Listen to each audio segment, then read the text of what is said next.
Good morning. It's good to be with you this morning on this Thursday morning. It's a bright sunny day here. The birds are attacking the bird feeder with great viciousness this morning as they fight back and forth for their spots. I'm drinking a good cup of my good old Cafe Santo Domingo again this morning.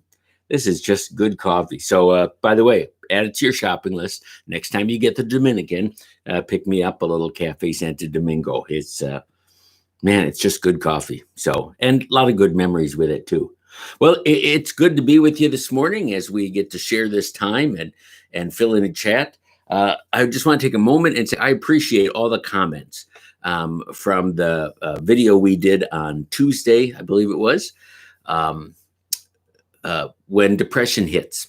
And thank you. Thank you for your kind words. Thanks for all the people that reached out. And it really is. It's one of those things that we just don't talk enough about in the church. But enough about that. Today, I just want to share a little story of joy. I had the opportunity to get away from home last night to utilize my new camper, and we slept in the camper and had a great night's sleep. And as I was going to sleep last night, I just got thinking about how blessed I am that I have an option of where I want to sleep. I can sleep in my bed at home. I have a very comfortable couch in our basement that I've slept on by my own choice, haven't been sent there. And I've got a beautiful new camper that sleeps really well. In fact, we were trying out a new mattress topper in the camper because the camper mattress, well, leaves a little to be desired. But it really was a blessing to say I have multiple choices, and there are so many people in this world right now that don't have. They don't have multiple choice. They don't have any choice. There are people that are literally homeless that have nowhere to lay their head. I think of those recently displaced by all the hurricanes and the flooding that went on through so much of the United States, and I just rejoice in the blessing that God has given me, and I pray for that blessing and the peace of God to be with all those who are struggling to find a good place to sleep. And there's something nice about getting away. Now, last night, I have to admit, I felt a little funny. We only got 50 feet away from our garage because we slept in the camper in the backyard. And that in itself kind of made me chuckle that we're sleeping in our camper on our own property.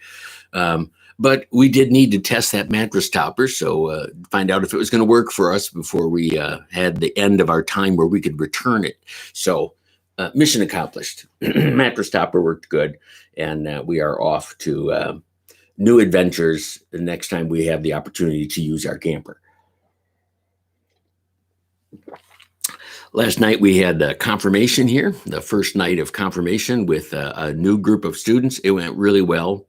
I'm one of those unique pastors, not totally unique, but somewhat unique in that I enjoy teaching confirmation.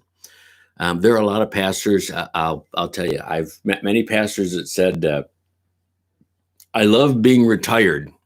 And I said, well, you sound like you're preaching as much as you ever did. And yes, but I'm not teaching confirmation. Okay. But I guess that's the youth worker in me that loves working with youth. So it was a great night and a fun start to confirmation. I don't know if they felt the same way I did, but I had a good time last night. So it's good to be back in the saddle, so to speak, for a new year of teaching confirmation.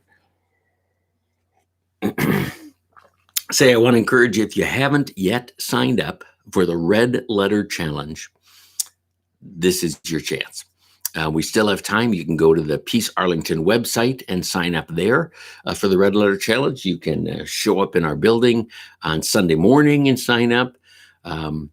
We have just, again, they've been really blessed.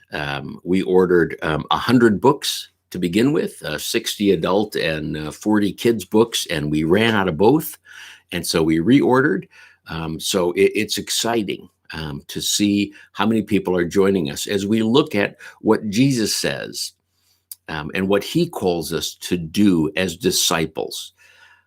It's interesting when you look at what the world says Christians are called to do. So many people in the world use words to describe us like hypocritical and inward focused and a country club, and they don't use words that really describe us, like forgiving people, grace-filled people, serving people, giving people. So hopefully, one little corner of the world at a time, we can make that change. Well, I hope you have a blessed day. I'm off to a good start. My first cup of coffee a little later today. I'm meeting with some pastor friends over a cup of coffee to talk church strategy and church growth and all that good stuff. So, hey, be blessed. Enjoy this day, and I'll see you next time we flip the camera on. Hey, have a good one. I hope to see you all at my church or somewhere this Sunday, because you know what? It's time to get back to church. All right. You have a good one. And off we go.